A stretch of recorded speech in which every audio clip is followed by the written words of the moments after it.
Hey everyone, my name is Devo. I am someone who's been playing tabletop RPGs for almost a decade now. And today I had the idea of going through r/D&D looking at table disputes and really just being as short as possible and cutting right to the solution, or at least what I feel like would be the solution for a lot of these things. When it comes to a lot of issues in tabletop, I feel like a lot of them way too much on context and semantics of the situation. Don't get me wrong, all those things definitely do play a greater role in addressing some things, but I figured since I see a lot of these issues come up on my phone or on my feed, I thought, you know what if I just speed ran solutions to a lot of these things? So I'm going to try to keep the video pretty short and just completely blow through a lot of these questions and whatnot. So starting off with the first one, all I'm gonna also by the way, all I'm gonna do is I'm gonna read the first sentence and I'm gonna read the title and I'm going to try to give a solution from there. So this person says how to deal with the character taking all the loot. The character is playing an assassin. Okay. Out of game, this should be something that's sorted above table, where if someone's taking all the loot, is it assumed, oh, we're all taking it, we're all going to sell it, we're all going to pull our money? That would be fine. If it's something like more magical or artificial loot, then the person's not really communicating all that well.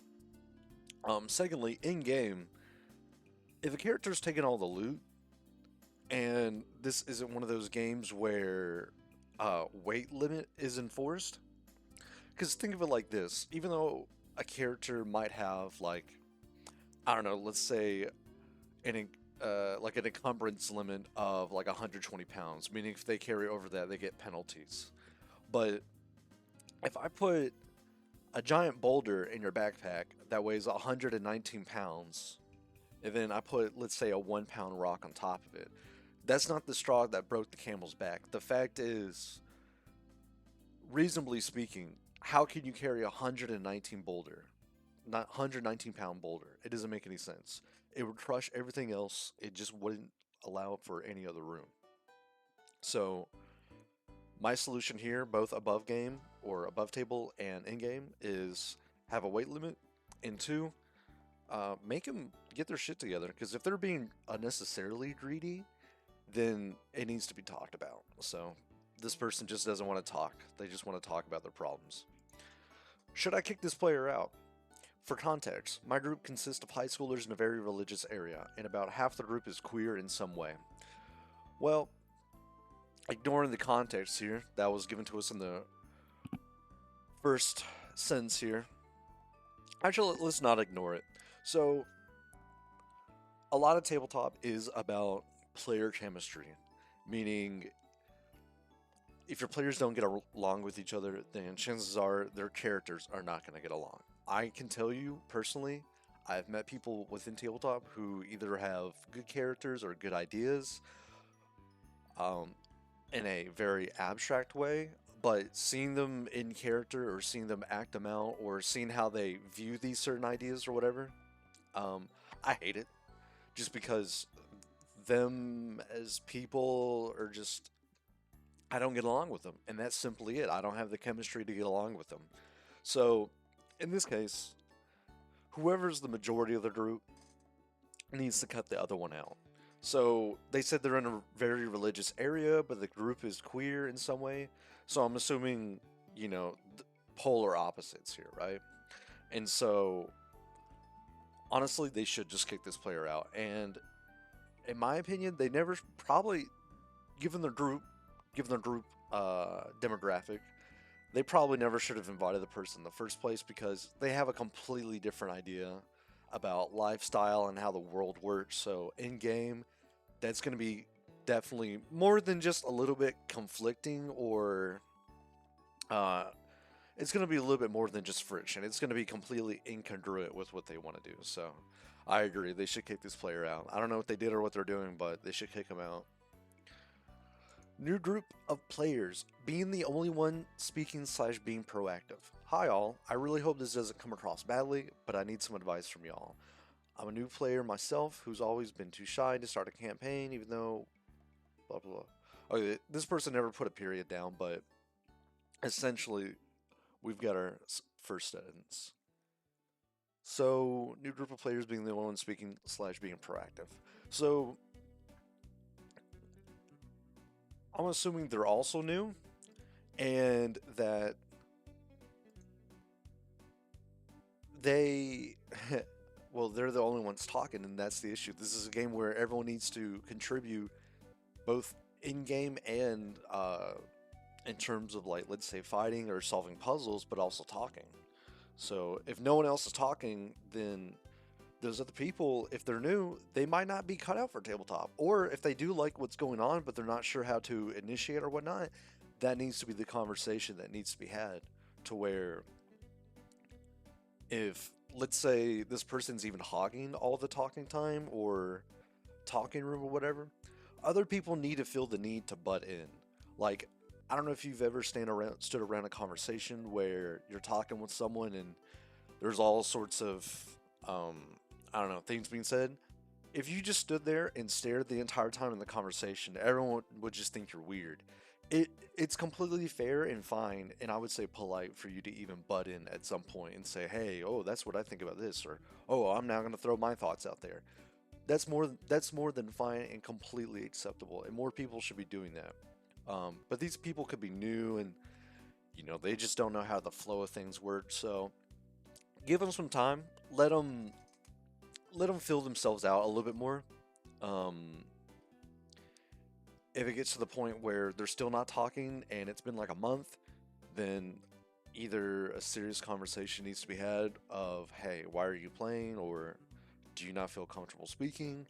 To just outright booting them would be my advice. Question about I'm not reading this. Some stupid synergy rule. I'm not reading it. Legendary resistances are metagaming. Change my mind. Oh, I like this one. This is a supposed hot take. Despite a lot of people complaining about metagaming with a theoretical troll scenario, no one mentions this. Blah, blah, blah. I'm just going to read a little bit more, but I'm not going to say it out loud.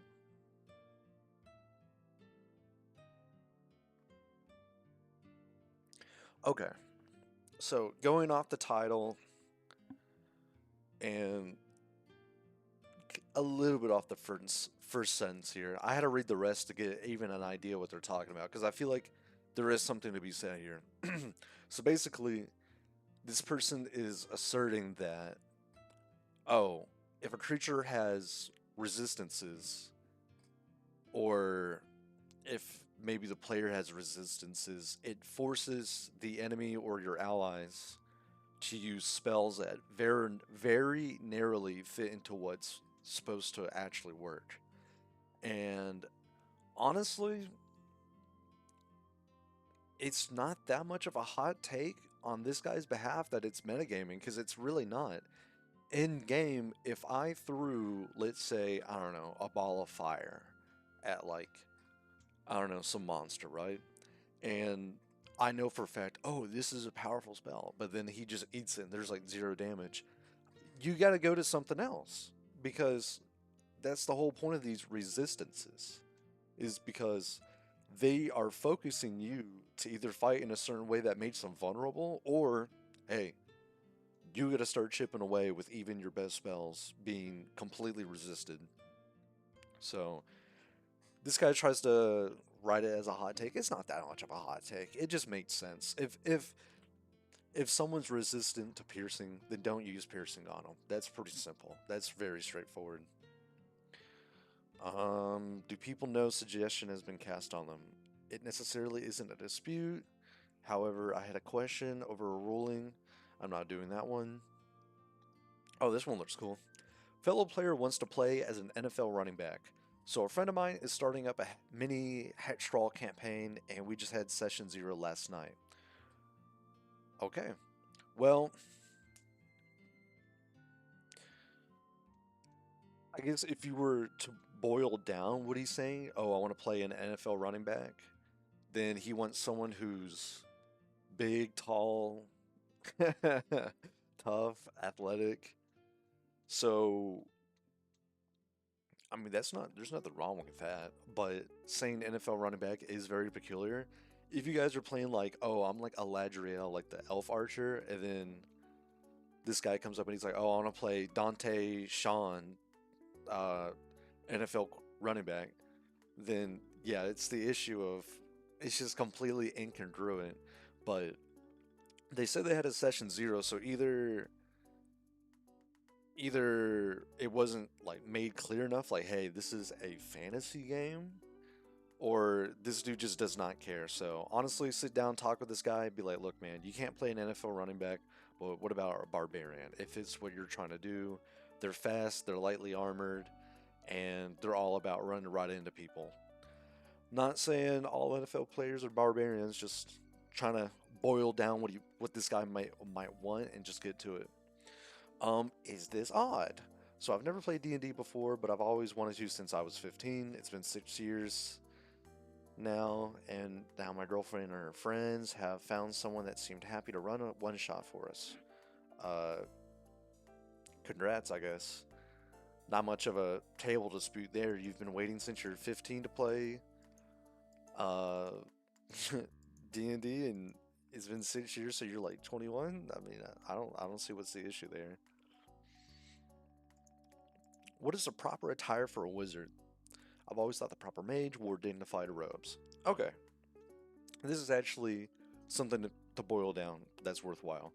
So, when it comes to general aesthetics or setting and whatnot,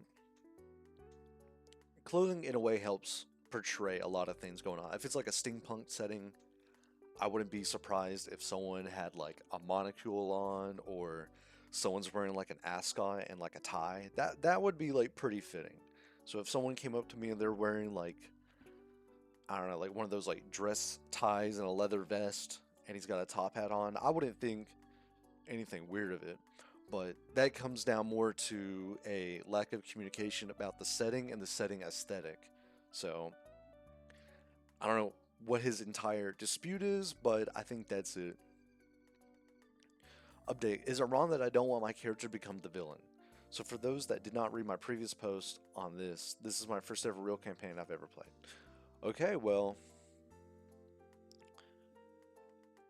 I think this is pretty easy to answer, honestly. I don't think it's wrong that he doesn't want to become the villain, but, given I don't have any context, it also depends on his actions. So if he's going around killing a bunch of people and people are saying, "Oh, you're evil," hey man, I mean, killing people has repercussions. I would definitely say with any given day, it has repercussions, both good and bad. So if you go kill a bunch of people, even if they're bad, they'll make you the villain in their eyes. That's how perspective works. You can kill 100 bandits. Guess what? Every bandit hates you. You're the villain of bandits. That's how that works. You're a good guy for merchants and peasants that deal with bandits. They're like, oh yeah, this guy's like our hero. But for bandits, you're the villain. So I don't know what this person's complaining about exactly, but moving on. My DM screwed me up and set me up in front of another player. Okay, I joined a group of guys playing D&D, Drakenheim for a while. Um, D&D screw-ups and setting you up. I'm not sure what that means, setting you up in front of a player. I'm just gonna skip that one. Losing interest in in a D&D group. Any advice? I've been playing in our group 13 sessions, blah blah blah, and I'm kind of losing interest in the game. Well, I think there's a good reason for that. You don't like the game. It's as simple as that. You need to leave. 13 sessions in and you're not liking it or you're not having fun. 13 sessions, because I'm assuming this is at least once per week. That's kind of like the norm for a lot of people. Play once a week, maybe 4 or 5 hours or so, and then, oh, I'll meet you guys next week. So, alone, this is like 3 months of playing. You've been playing something for 3 months essentially on a steady basis, and you're not having fun and you're losing interest. There's a good reason. You don't like the game. You need to leave. And I promise you, if you leave, it improves the game for the other players as well.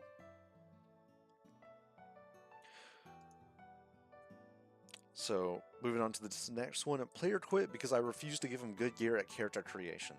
This player was joining our game. Okay.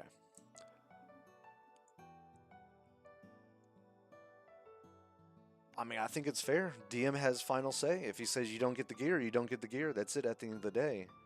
It would be one thing if he's denying him directly something that's written in the book, like, oh, if I play, I don't know, let's say a farmer, I get like a shovel at my character creation, right? That's not such a big deal to me. That's like, okay, whatever. You get a shovel, the end, who cares? But depending on what's really going on here, it almost gives me the feeling that, oh, the player was asking for something way above their pay grade, and the DM said no, and they said left. So honestly, fuck them. Who cares? Losing motivation because my players don't care about clues or RP. Oh, I don't even need to read the first sentence to this. I know the exact answer. I would say if they don't care about clues or RP, kick them out the game. Get new players. If these are your friends, keep them as friends, but don't ever invite them to tabletop again. It may seem a bit harsh. They might like tabletop, but just boot them. And this is assuming you're putting good clues and good RP out there. Or even then, if they don't even want to RP, then that's still on them. Especially if you're trying to initiate it. Is it normal to being spoiled about future sessions? The DM on my table is very excited about things coming up. I think this is where a DM is screwing up. He needs to keep his mouth shut.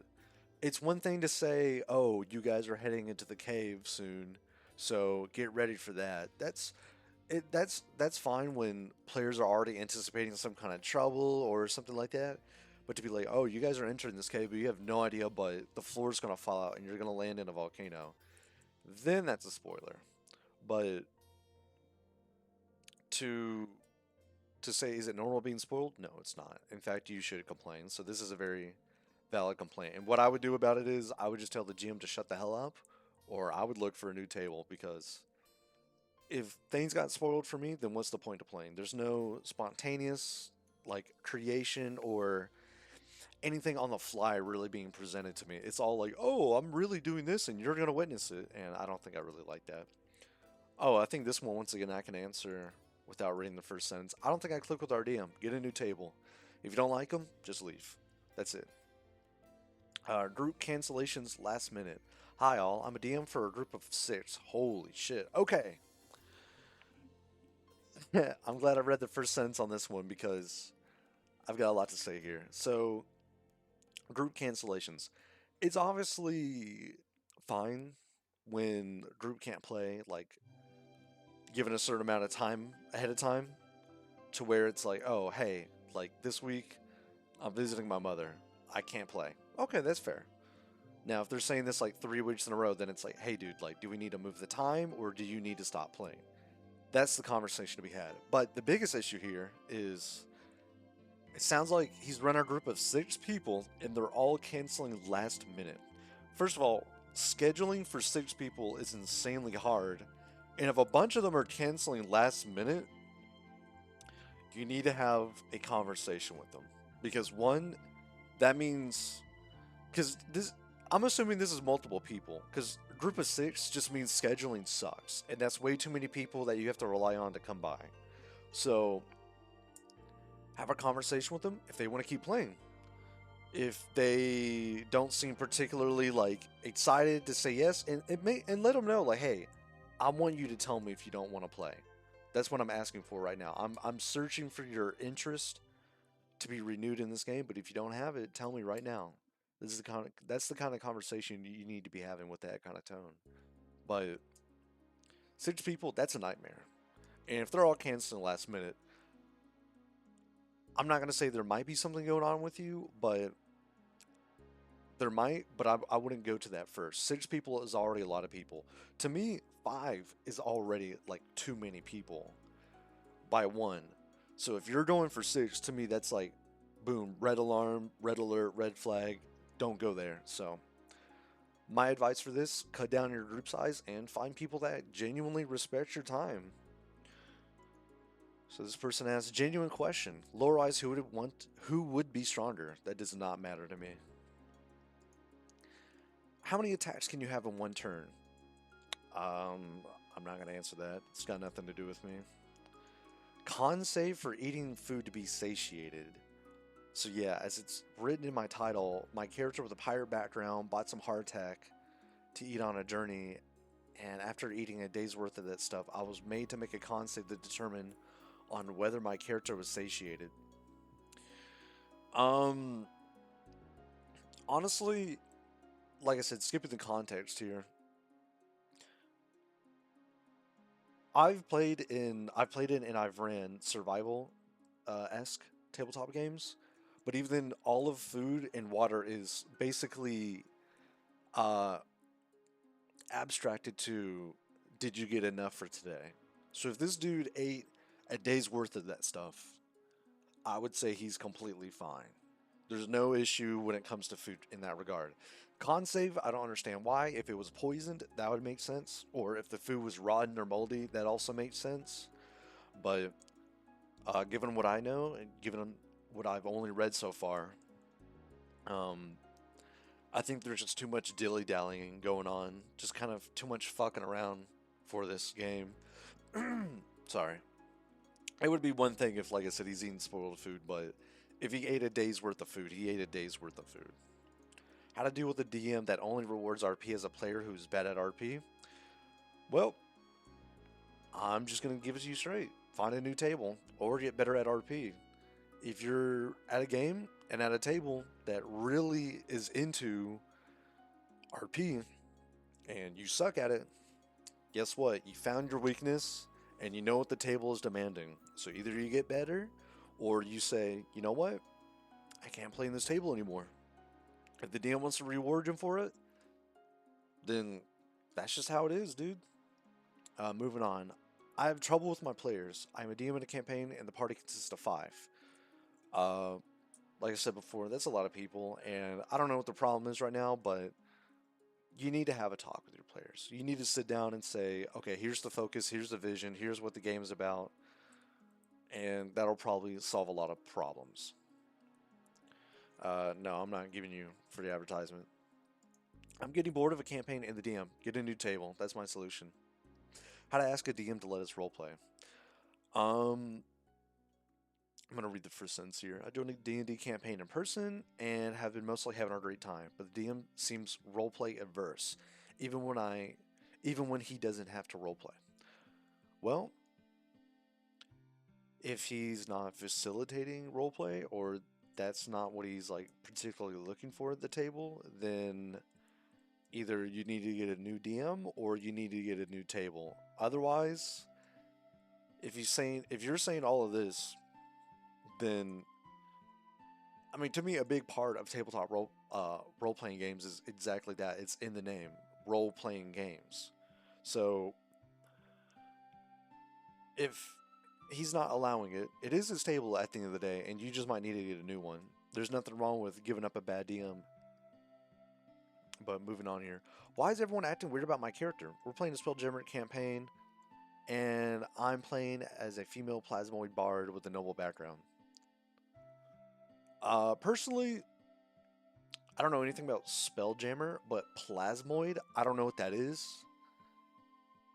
And honestly, anytime not anything non-human comes up to me in terms of like fantasy, and by non-human I mean like elves and like orcs and whatnot are still included in that group. But if you're playing as like a robot or plasmoid, that sounds like flubber kind of.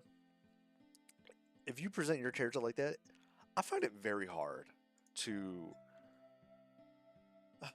to view your character in a way that's like not weird, if that makes any sense. Like if you're human, I'm like, okay, eyes, ears, mouth, body language, I know how to like portray myself. But if you're like a plasmoid, then like how do you how do you do anything? How do you do anything to like portray emotions? Do you have eyeballs? Do you have a mouth? I hope so. But even then, like what's your body language? Are you basically like goo in the shape of a human?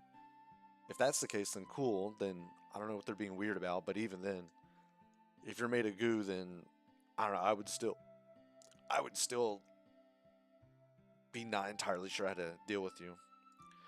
Advice on players' interactions during the session. Hello, I would like some opinions based on your experience playing D&D. Um, Character player interactions need to be kind of concise and not exactly brief, but they need to be kind of and fresh and concise in a way. If you're in character telling me about, oh, how you have this new sword, after you say it 5 times, it's no longer a new sword. You don't need to say it anymore. Or if you have an idea at the moment, let's go with it. But if you're always peddling this idea, because it's like gonna give you the chance to do, oh, the heck, an awesome ability or whatever, then then you need to be quiet. I don't care, and the players probably don't care at a certain point either. So for player interactions, just don't repeat the same old stuff. Keep it concise, keep it brief, and keep it cordial.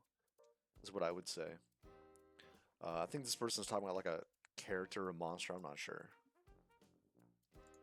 but I think that's all the time I have today for looking at silly old Reddit problems and giving my one sentence take on them. Not really, but um, hopefully this gives an idea of how I would do things, and I mean, hopefully it gives you some new insight. So, see ya.